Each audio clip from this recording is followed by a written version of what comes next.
Assalamualaikum warahmatullahi wabarakatuh. Shalom, Om Swastiastu, Namo Buddhaya, salam kebajikan bagi kita semua. Perkenalkan, nama saya Najwa Nabila Balkis dari kelas D, angkatan 2025, dengan NIM 400401256531111.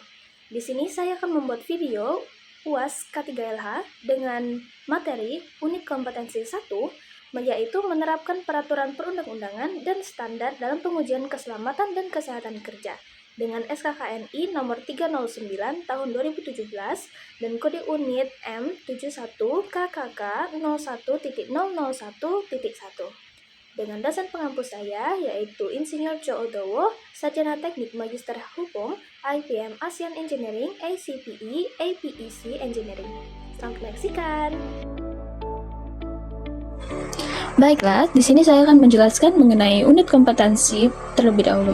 Unit kompetensi dalam K3 adalah bagian dari uji kompetensi ahli K3 yang berisi satu kemampuan kerja tertentu yang harus dikuasai, mencakup pengetahuan, keterampilan, dan juga sikap kerja, sesuai dengan peraturan perundang-undangan dan standar K3 yang berlaku. Unit kompetensi K3 memiliki 10 unit. Ke-10 unit tersebut telah saya cantumkan di slide PPT ini. Dan pada video kali ini, saya akan menjelaskan unit kompetensi khususnya pada unit pertama, yaitu menerapkan peraturan perundang-undangan dan standar dalam pengujian keselamatan kerja. Baiklah, di sini saya akan menjelaskan mengenai unit kompetensi 1. Unit kompetensi 1 merupakan penerapan peraturan perundang-undangan dan standar dalam pengujian keselamatan kesehatan kerja. Penerapan peraturan perundang-undangan dan standar dalam pengujian K3 ini merupakan suatu proses terstruktur dan bertujuan memverifikasi dan mendokumentasikan kepatuhan seluruh aspek operasional yang meliputi lingkungan kerja, peralatan, material, dan metode terhadap ketentuan hukum yang mengikat secara pedoman teknis yang diakui, guna mencegah terjadinya kecelakaan kerja dan penyakit terkait pekerjaan. Unit kompetensi 1 ini memiliki beberapa tujuan, diantaranya pertama, mematuhi peraturan yang berlaku guna menghindari sanksi hukum seperti denda atau pidana. 2. Mengidentifikasi dan mengendalikan potensi bahaya untuk mencegah kecelakaan kerja dan cedera. 3. Mencegah kerusakan pada aset perusahaan, properti, dan lingkungan akibat prosedur atau peralatan yang tidak aman. 4. Meningkatkan efisiensi dan menurunkan angka absen dengan menciptakan lingkungan kerja yang aman dan juga sehat.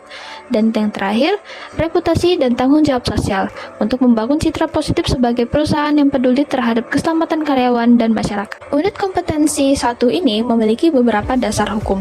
Beberapa dasar hukumnya diantaranya sebagai berikut. Yang pertama, Undang-Undang Nomor 1 Tahun 1970 tentang keselamatan kerja. Undang-undang ini menjadi dasar utama pelaksanaan K3 di tempat kerja yang mengatur kewajiban pengusaha dan tenaga kerja dalam menciptakan lingkungan kerja yang aman guna mencegah kecelakaan dan penyakit akibat kerja. Kedua, terdapat peraturan pemerintah nomor 50 tahun 2012. Peraturan ini mengatur tentang penerapan sistem manajemen K3 secara terstruktur di perusahaan melalui kebijakan, perencanaan, pelaksanaan, dan evaluasi guna mengendalikan risiko kerja dan meningkatkan perlindungan keselamatan dan kesehatan tenaga kerja. Dan yang terakhir, terdapat Undang-Undang Nomor 13 Tahun 2003 tentang ketenaga kerjaan.